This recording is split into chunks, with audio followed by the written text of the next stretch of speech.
to do the honors? No, you go ahead. I need to take it in from here. I was hoping you'd say that. Okay.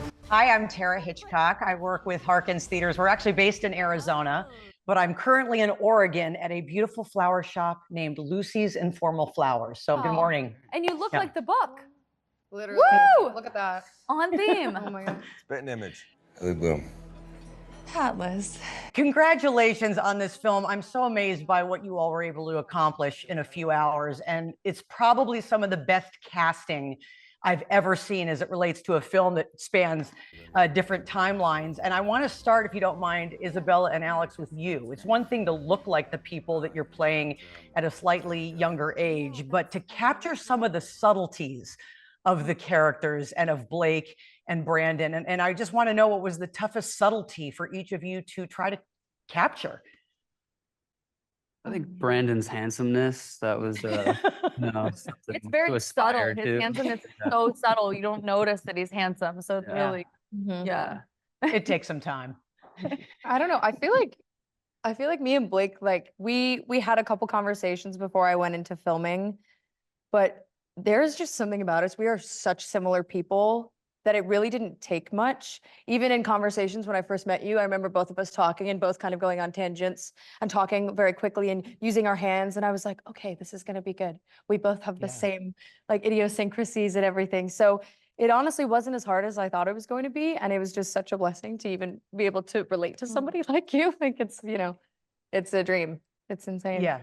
You did such an amazing job. A lot of this it made me think of the importance of a name, whether it's the name of Lily Bloom, whether it's the name of Brandon Atlas's restaurant, just the whole idea of what a name means to you. I know, Blake, you just launched your hair care line and the name is very significant. Brandon, I'll start with you on this. Can you tell me what the importance of your name means to you? What does your name mean to you? Brandon, was Brandon mean to me? Well, just your whole name, when you hear that or say it out loud, what does that mean to you? Oh man, that's a good question. I mean, it's identity, right? That's an interesting question. Yeah. We're not used to such interesting Yeah, questions. yeah. No, honestly, your questions are Yeah, it's a amazing. really I wish interesting you were asking question. all the questions. When someone says my name, Brandon, his whole name, that guy's name, it's immediately, you're flooded with whatever collective experience assimilates and like becomes your identity, right? So I guess for Atlas, you're thinking the same thing for him. What he stands for and what his learned experience is and how he relates to the world and how the world relates to him.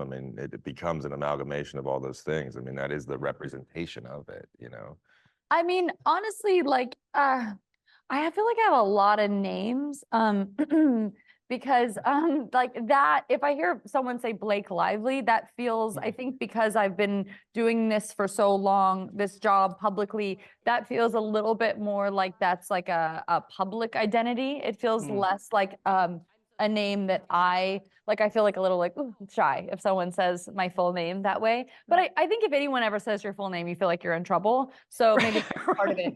But Brown was my dad's last name, which is why my dad took on Lively from my mom. So Brown, I never grew up with the last name Brown. I was born with it, but I've been called Lively my whole life because my dad went by Lively as well. So I feel like I have, and I'm married now. And so I kind of feel like I have a lot of names and then I'm always playing other people. So, yeah, I feel like just my first name is when it gets into last name territory, it's like my different personas.